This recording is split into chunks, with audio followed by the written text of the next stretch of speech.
Chicago Bears Now is presented by Manscaped. No better way to keep your body nice and groomed during the hot summer than Manscaped. Use code BEARS20 to get 20% off plus free shipping.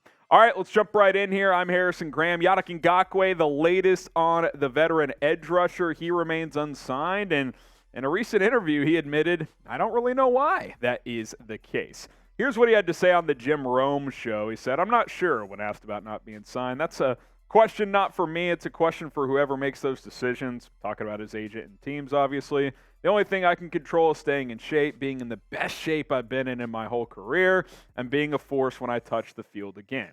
Any team in the NFL is an ideal landing spot for a team. Let me repeat that. Any team in the NFL is an ideal landing spot for me. It's a blessing to be able to work any job in the NFL. Being able to go and practice with the team, go through walkthroughs, go through film study, it's a blessing. It doesn't matter what organization in particular.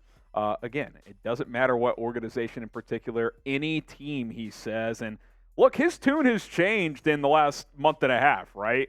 The last time we heard Ngakoue talk, which was in early June, he basically said that he wants a multi-year deal and he wants to play for a Super Bowl contender. Fast forward 6-7 weeks, now he's open to any team. Be a blessing to play for any team in the NFL. And if you're watching live, I see the big super chat. Stay tuned, Brian.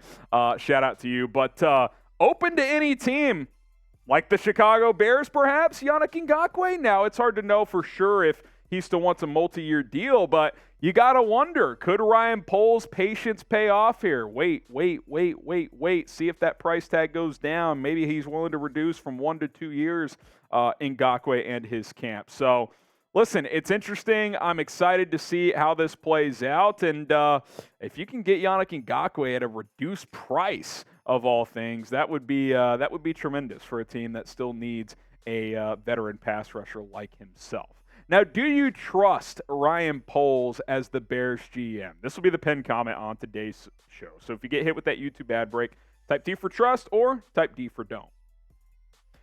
Again, you look at Yannick Ngakoue, we've talked about this a lot. He's flawed. I understand. He's not good against the run. He really never has been. But put his hand in the dirt, go get the quarterback, you keep the job simple for him. He's really good at that. He's a good pass rusher. I think he's the best pure pass rusher left on the open market. His career proves that. He's 8 or more sacks in all 7 seasons of his NFL career, including 9.5 last year, including 10 the year before, 8, 9.5, 12, 8. I mean, he's the epitome of consistency when it comes to sack production. Now, this will be his 6th team in the NFL: Jacksonville, Minnesota, Baltimore, Vegas, and Indy. I mean, clearly there's something there that teams don't like. I think it's his kind of just inability to stop the run, so it frustrates teams. But you had 20 sacks last year as a team, man. This guy had 9.5. You're telling me there's no room for Yannick Ngakoue on this football team? I continue to come back to that. Like, you need dudes that can go get the quarterback. I think this will be a much improved team against the run. The interior's gotten better. Walker and Green are good edge guys to stop the run. You get, obviously, the linebackers are going to be much improved to help fill those gaps. Got to go get the quarterback there. If the price has dropped, go get him. Go sign him. Now, look, we're not in the building. We don't know what Ryan Poles thinks of Yannick Ngakoue. We can only guess, right? But if he's, been patient about this, hoping that price has gone down, and Ngakoue's tune has certainly changed. He's gone from, I want a multi-year deal and to play for a contender, to now, I'm cool to play for any team in less than 2 months. So I think that is notable. I think he's realizing, hey, we're closer to camp. Like, I might just have to take whatever's out there, and maybe that's enough to convince the Bears brass to make a, decent offer to go get Yannick Ngakoue. Don't miss it. If the Bears sign Ngakoue, we'll make a video, and honestly, considering how much we've talked about it, we'll probably be going live here on the channel. So hit that sub button, turn on those notifications, because if you get notified with breaking news, Yannick Ngakoue signing with the Chicago Bears, you're not going to want to miss it, because we're going to be partying, having a good time, breaking down the news. So subscribe today and turn on those notifications. Let's talk about another deal that could lead to you needing your notifications on, a potential Cole Kmet contract extension. We've talked about this at times throughout the offseason, and I wanted to hit it again because Evan Engram recently signed a 3-year extension with Jacksonville. He was under the franchise tag, but they were able to beat the buzzer and get a deal done.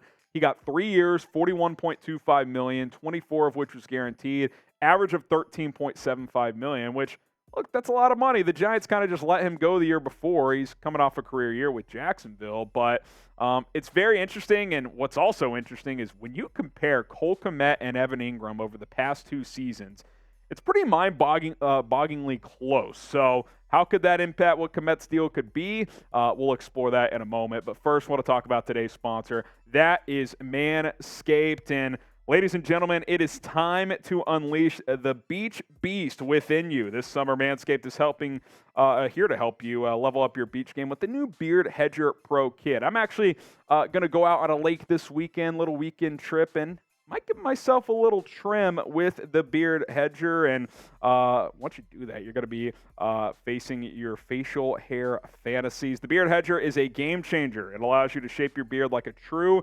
beach babe. So this summer, let the beach balls bounce and turn heads all over the place. Visit manscaped.com and use code BEARS20 to get 20% off. Goodbye to multiple guards. It's on a 20 rotary system in this product, so you don't have to fill up drawers with all these attachments, which is excellent. The full Pro Kit comes with scissors. It comes with the comb. It comes with the moisturizer and everything you need to keep your beard nice and lush. I've been using the Beard Hedger Pro Kit for several months now, and I've never been happier. I went through a lot of products over the years as a beard guy, and there's always something off, like low battery life or a product that kind of gives you that tug when you shave. You don't want that. Beard Hedger, best product out there. Take it from me. Manscaped.com, promo code BEARS20. Check the comments, check the description, get 20% off. Okay, let's compare these two tight ends because I found it pretty fascinating. So in each of the past 2 seasons, Evan Engram has been in the NFL 5 years, Kmet 3, so I wanted to compare their past 2 years. Engram, 171 targets, Cole Kmet, 162. That's pretty close. Receptions, Engram, 119, Kmet, 110. Pretty close. Yards, very close, 1174 to 1156. Touchdowns, the same. Average actually favors Cole Kmet, which I found that surprising. Evan Engram coming out of Ole Miss was kind of viewed as this wide receiver hybrid who can just work the seam, and he could certainly still do that, but he's had some more underneath catches the past couple of years. And look, here's the thing that's interesting too when you're thinking about what a potential contract could look like. Cole Kmet is a superior blocker than Evan Engram. Evan Engram doesn't block much. He's kind of just a big slot, and he's good at it, but Cole Kmet proved last year he's a 3-down tight end. He can block in the run game. He can stretch the field in the pass game. Red zone target. Full disclosure, last 2 years, 7 touchdowns. All those were last season. So if I'm Cole Kmet and his agent, I'm looking at this Evan Engram deal of $13.75 million per year, $41 million over 3 years. I'm like, that's kind of the starting point for me, man. I think I'm a more well-rounded tight end. I've been more consistent the last 2 years especially, and I'm a better blocker. And I'm younger, by the way. So if I'm Cole Kmet, that's what I'm thinking. So you kind of look at the highest paid tight ends. I would not put Cole Kmet in the category with those top 5 guys. He might get paid like it, though. I mean, he just might. I mean, Kelsey's criminally underpaid. That's been well documented. Waller's had some injuries, but when he's been healthy, he's been really good. Goddard's been really good. I mean, I don't see how you're going to get Cole Kmet for like $12 million or less dollars. Like, he's better than a lot of these guys at this point. I think he's definitely better than Jonnu Smith, who did not work out in New England, obviously. I think he's a better player than Njoku. And the numbers show he's right there with Evan Engram, and he's a better blocker. Like, that's obvious. So here's my contract projection. 4 years, $56 million, 14 per year, 32.5 guaranteed. So I basically added an extra year. I gave him 8.5 more guaranteed than Evan Engram, and I raised the average $250,000 per year. Would you give Cole Kmet this deal? I mean, I think you really have to think about it. I mean, I don't think you could just blindly give him this deal. I like Cole Kmet, but I kind of feel like Engram just got overpaid. Do you want to do that yourself? Type Y for yes, type in for no. Would you give Cole Kmet this deal? I'll be honest, I'm not convinced Ryan Poles would. I'd be okay with it, especially if you kind of more backloaded or front-loaded the deal because you have extra cap now. So maybe you give him like a signing bonus and, he's got a $15, $16, $17 million cap hit in year 1 and it kind of declines over time. I think I'd be fine with that. You can get out of it in year 4 if you want.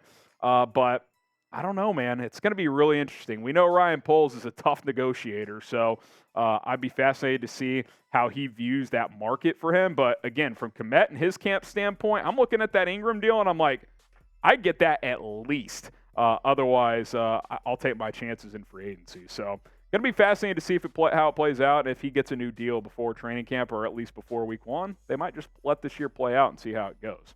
All right, let's talk about the quarterback a little bit. Is Justin Fields a top 5 rushing quarterback ever in the history of the league? And like in a bucket, you'd be like, top 5 ever. He's only been in the NFL 2 years. Well, he believes he's a top 5 rushing quarterback ever. And to be honest, when you really think about it, we'll show some numbers in a minute.